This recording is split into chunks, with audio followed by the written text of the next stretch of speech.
Holy Emperor! I mean, what is next? Are you going to stand up and breakdance for us?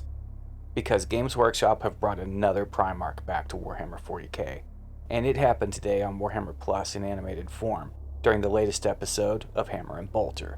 If you don't want to be spoiled, then click off this video right now, as it is an absolutely massive reveal. So this is your only spoiler warning. If you don't want to know what happened, and you don't want to know who it is, then well, you know what to do. So, on Return to Cadia, which I am still shaking from watching, we see the most amazing thing in Warhammer in a while. It was absolutely horrific. I mean, this episode was a veritable horror story, and a good one at that. The Cadians, who are going on a pilgrimage to a shattered chunk of their lost world, get hunted by, and slowly turned insane by, a possessed Chaos Space Marine who is stranded alone on the base that is there, on the asteroid-sized piece of the broken planet. So they fake us out pretty hard before revealing it is a word-bearer possessed that is hunting them.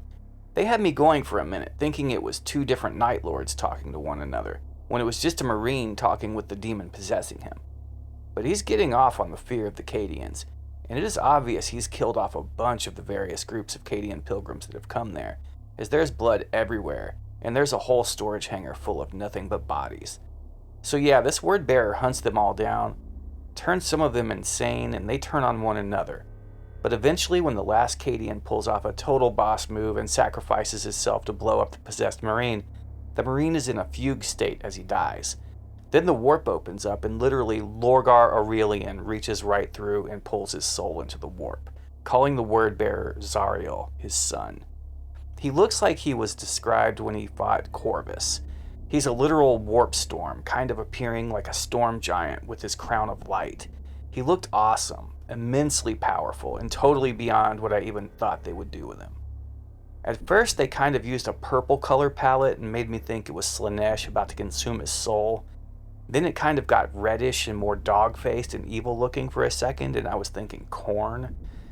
But as he was fully coalescing into his real space form to claim the soul of Zariel, it was 100% obvious it was Lorgar, and then he calls the word bearer son. It was perhaps the most unexpected thing to happen in a Warhammer Plus Hammer and Bolter episode, and the most unexpected thing for Games Workshop to do. I was just stunned.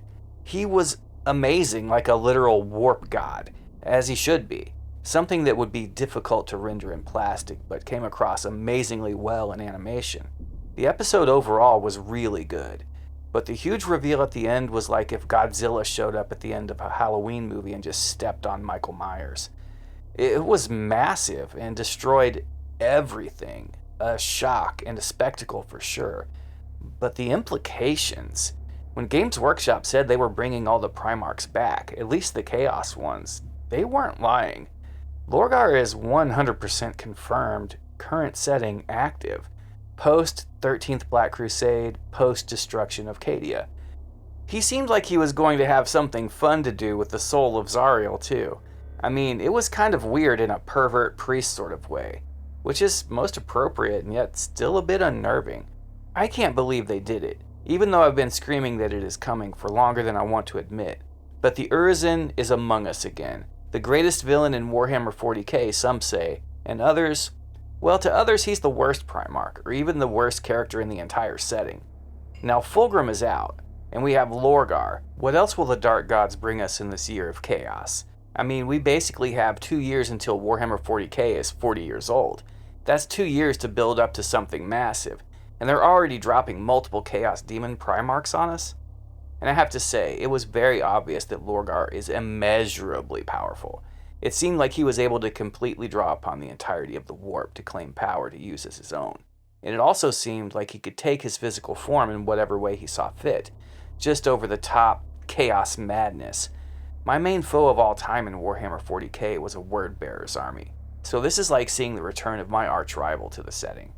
If you watched it, what did you think? Did Games Workshop do a good job rendering the Urizen, Lorgar Aurelian, Primarch of the Word Bearers in animation?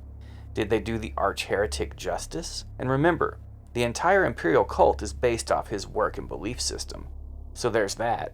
When it comes down to it, love him, hate him, or something in between, We all have to admit that Lorgar truly is the one that made Warhammer 40k the endless grimdark war across the galaxy that it is.